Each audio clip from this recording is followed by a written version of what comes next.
The consumer watchdog has promised to investigate rubbish tip operators profiteering from the carbon tax.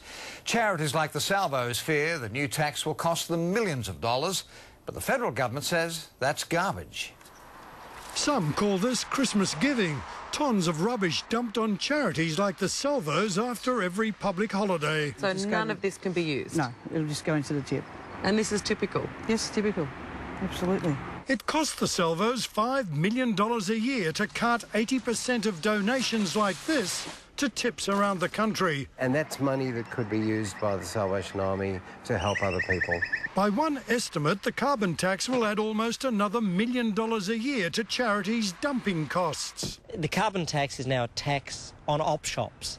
It's a tax on charities, and therefore it's a tax on the neediest people in Australia.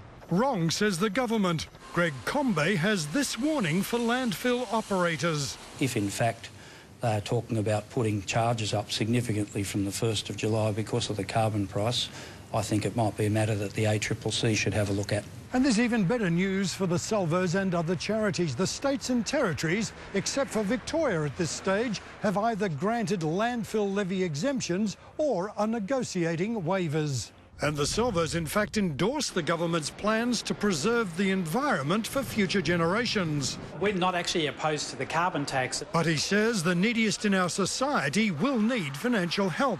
The government says it's providing it. Paul Bongiorno, 10 News.